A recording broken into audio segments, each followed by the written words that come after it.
কেউ যানবাহন আর কেউ পায়ে হেঁটে মিছিল নিয়ে দলে দলে যোগ দিচ্ছেন পোলোগ্রাউন্ড মাঠের সমাবেশে। গরমে সবার হাঁসফাঁস অবস্থা। এরপরও প্রখর রোদ উপেক্ষা করে তারুণ্যের রাজনৈতিক অধিকার প্রতিষ্ঠার সমাবেশে যোগ দিতে নগর, জেলা, উপজেলা ও অন্যান্য জেলা থেকে সকাল থেকে আসতে শুরু করেন বিএনপি ও অঙ্গ সংগঠনের নেতাকর্মীরা। এর মধ্যে নগর ছাত্রদল নেতা ইঞ্জিনিয়ার ওয়াহিদ ইমাম খান সারাতের নেতৃত্বে বিশাল র্যালি যোগ দেন সমাবেশ স্থলে। 40 ডিগ্রি সেন্টিগ্রেড কড়া রোদ উপেক্ষা করে আপনারা যেখানে সবাই সমবেত হয়েছেন, আমাদের মনে হচ্ছে বঙ্গোপসাগরের সমস্ত ঢেউ যেন পোলোগ্রাউন্ড ময়দানে আছড়ে পড়তে যাচ্ছে। একটি সুশৃঙ্খল সমাবেশে পুরো জাতিকে মেসেজ দিবে আগামীর বাংলাদেশ কোনো খারাপ মানুষদের হাতে যায় নাই। আপনারা জানেন দেশে বিদেশে এই জাতীয়তাবাদী দলের প্রতি নানান রকম বিষোদ্গার, ঘৃণার যে বাষ্প ছড়ানো হচ্ছে, আজকে সমাবেশের মধ্য দিয়ে আমরা সমস্ত ঘৃণাকে উপেক্ষা করে তুলে দিয়ে উড়িয়ে দিব। সমাবেশে আজকে রূপান্তরিত হয়েছে আমাদের বিভিন্ন থানা, ওয়ার্ড থেকে ইঞ্জিনিয়ার ওয়াহিদ ইমাম খান সারাত ভাইয়ের নেতৃত্বে আমরা সবাই ঐক্যবদ্ধ হয়ে যে মহাসমাবেশে আমরা সামিল হতে যাচ্ছি।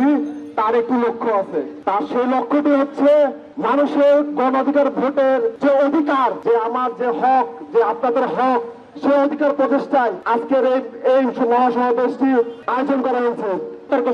সাবেক রাষ্ট্রপতি মেজর জিয়া রহমানকে আমি শ্রদ্ধার সঙ্গে স্মরণ করছি। আপসহীন নেত্রী গণতন্ত্রের মা বেগম খালেদা জিয়াকে আমি শ্রদ্ধার সঙ্গে স্মরণ করছি। গণতন্ত্র পূর্ণ উত্তরের অন্যতম রূপরেখার কারিগর জনাব তারেক রহমানকে আমি শ্রদ্ধার সঙ্গে স্মরণ করছি। বৈষম্য বিরোধী ছাত্র আন্দোলন যারা জীবন দিয়েছেন, নিজেদের জীবন বাজি রেখে আমাদেরকে দ্বিতীয়বার স্বাধীনতা ছাত্র করার সুযোগ করে দিয়েছেন, আমি সকলকে আজকে অসংখ্য ধন্যবাদ জানাই।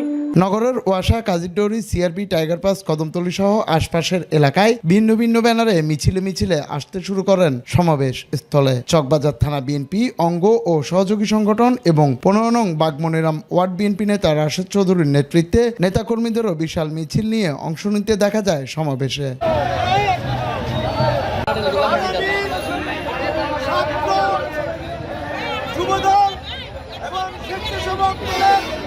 মাধ্যমে ভোটের অধিকার ফিরে পাওয়ার জন্য আজকের এই বিপ্লব, যেহেতু ছাত্র সমাজ, যুব সমাজ না থাকলে এদেশ অগ্রগতি হবে না। তাই এই বিপ্লবের জন্য আগামীতে ভোটের অধিকার ফিরে পাওয়ার জন্য ছাত্র দলের বিকল্প নেই, যুব দলের বিকল্প নেই, স্বেচ্ছাসেবক দলের বিকল্প নেই,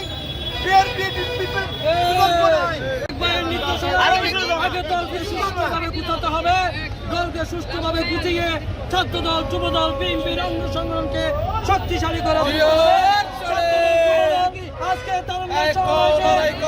চকবাজার থেকে বিএনপি, ছাত্র দল, যুব দল ঐক্যবদ্ধভাবে আমরা মিছিল সহকারে মুসলমান নেতৃত্বে ঐক্যবদ্ধভাবে মানে যোগদান করব।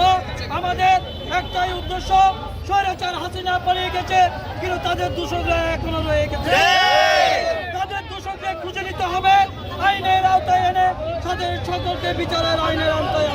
ধীরে ধীরে সমাবেশ স্থল জনসমুদ্রে পরিণত হয়। কানায় কানায় ভরে যায় পোলোগ্রাউন্ড মাঠ। উচ্ছ্বসিত ছিল সমাবেশ স্থল। সমাবেশে প্রধান অতিথির বক্তব্য রাখেন বিএনপির মহাসচিব মির্জা ফখরুল ইসলাম আলমগীর। আমরা একটা কঠিন সময় অতিক্রম করছি, আমরা একটা, আমি বলি যে কিছু অস্বাভাবিক সময় অতিক্রম করছি, কারণ হাসিনা পালিয়েছে, তাই না? কি হাসিনা পালাইছে কিনা? কন্যা কেন হাসিনা পালাইছে, কিন্তু তার প্রেতাত্মারা এখনো আছে, তারা এখনো ষড়যন্ত্র করছে বাংলাদেশে আবার তাদের রাজত্ব প্রতিষ্ঠা করবার। পারবে নাকি বন্ধুগণ? আমাদের তরুণদের সামনে তারা টিকে থাকতে পারবে? তাদের ষড়যন্ত্র চক্রান্ত কি সফল হবে? হবে না বন্ধুগণ। দুর্ভাগ্য আমাদের যে আমরা যাদেরকে দায়িত্ব দিয়েছি আমাদের এই দেশকে একটি গণতান্ত্রিক ব্যবস্থা ফিরিয়ে নিয়ে যেতে, তারা ঠিক সঠিকভাবে সেই কাজটা এখনো করতে পারছেন না। ফলে মাঝে মাঝেই বিভিন্ন রকম সমস্যার সৃষ্টি হচ্ছে। সেই সমস্যাগুলো তাদেরকে আরো শক্তিশালী করার সুযোগ সৃষ্টি করে দিচ্ছে। বন্ধুগণ, আজকে যখন আপনারা এখানে সভা করছেন, তখন আরেকটা সভা হচ্ছে আপনাদের নিউ মার্কেটে, ঢাকায় হচ্ছে। দাবিটা কি? দাবি হচ্ছে যে আওয়ামী লীগকে নিষিদ্ধ করতে হবে, তাই না? আমরা এই মাঠে যারা আছি তারা সবাই শুধু নয় বন্ধুগণ, আমরা বাংলাদেশের 18 কোটি মানুষ এই আওয়ামী লীগকে দেখতে চাই না। কারণ এই আওয়ামী লীগ বাংলাদেশ স্বাধীন হওয়ার পর থেকেই তাই বাংলাদেশের মানুষের উপর নির্যাতন করে এসেছে, গণতন্ত্রকে ধ্বংস করেছে, একদলীয় শাসন ব্যবস্থা বাকশাল প্রতিষ্ঠা করেছে। অনুষ্ঠানে বিশেষ অতিথি ছিলেন বিএনপির স্থায়ী কমিটির সদস্য আমির খসরু মাহমুদ চৌধুরী। আর উপস্থিত ছিলেন জাতীয় ক্রিকেট দলের সাবেক অধিনায়ক তামিম ইকবালও। যার জন্য আমরা সবাই এত ত্যাগ স্বীকার করেছি, গণতন্ত্রের জন্য, বাংলাদেশের মানুষের মালিকানা ফিরিয়ে দেওয়ার জন্য, সেই গণতন্ত্র যাতে কারো হাতে জিম্মি না হয়ে পড়ে। আমি প্রথমে একটা কথা বলতে চাই, আমি পলিটিক্যাল কেউ না, আমি একজন স্পোর্টসম্যান, একজন চিরগণিয়ান আর একজন প্রাউড বাংলাদেশী।